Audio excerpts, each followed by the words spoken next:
naše celice vedno mutirajo.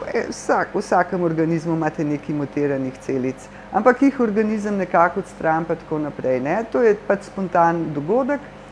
Če pa pride do izpostavljenosti genotoksičnim snovem, to so pa tiste, ki vplivajo na ta material, potem se pa število mutacij začne povečevati in s tem tudi verjetnost, da bo nastala rakava celica. Citostatiki recimo so pa narejeni, da so genotoksični, zaradi tega, ker so narejeni zato, da ubijajo rakave celice. V primeru zdravil recimo je vedno treba pretehtati, a je tveganje ali je korist večja. V tem primeru je zagotovo korist za pacienta večja, kakor je tveganje, zaradi tega, ker so genotoksični.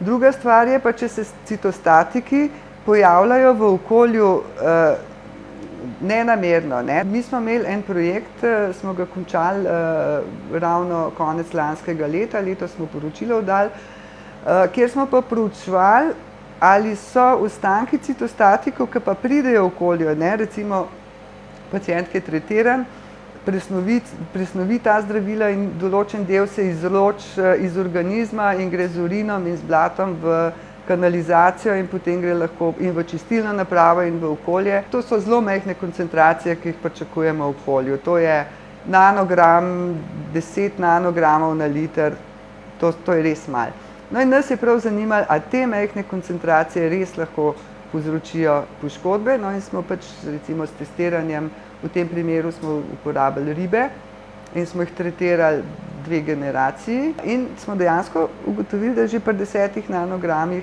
če je riba bila izpostavljena preko 2 generacij, povzroči poškodbe genetskega materiala, pa tudi nekatere druge spremembe smo videli, recimo na jetrih, na ledvicah. Na populacijo pa ni vplivalo, tako da je bilo zato kaj razmnoževanje spremenjeno ali kaj takega, to nismo videli.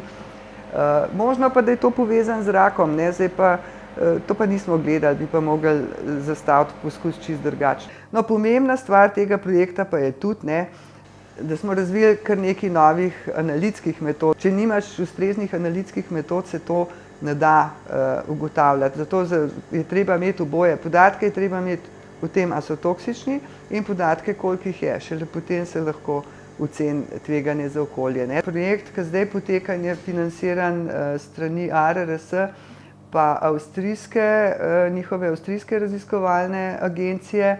V okviru tega projekta mi želimo pač z različnimi pristopi, z genskim inženirstvom, potem z transformacijo matičnih celic priti do boljših celic, ki bojo bolj napovedne za to, kaj se potem dogaja v človeškem organizmu pri izpostavljenosti, s čimer se seveda vpliva tudi na zmanjšanje uporabe živali v eksperimentalne namene, kar je izjemno pomembno, ne. Če dobljeni rezultati niso realni, so lahko lažno pozitivni, potem gre to v živalsko testiranje čisto po nepotrebnem, ne. Zato je treba dobiti teste, ki bojo bolj, kako bi rekla, bolj natančni, no. Zdaj ti projekti na področju toksikologije so v veliki meri raziskovalni in veliko teh podatkov je še treba dobiti, zaradi tega, ker regulativa se nagiba k novem načinu vrednotenja varnosti kemikalij na osnovi poznavanja mehanizmov, kar pomeni, da je treba še kar nekaj raziskav, da se bojo te mehanizmi dovolj poznavali, da bo to možno. To so pa temeljne raziskave, ki bi jih mogla financirati družba, ampak danes je vse usmerjeno v industrijo. Industrija pa pri proizvodu, ki mora iti pojutrišnjem na trg, ni zainteresirana za neke toksikološke raziskave, je pa zainteresirana za to, da mi to stestiramo. Ampak to je pa vse, to pa ni raziskovalno, res prav znotraj tega področja. Velik izziv je, kako prepričati družbo, da vendarle ne ustavi čisto vseh temeljnih raziskav, sploh na tem področju.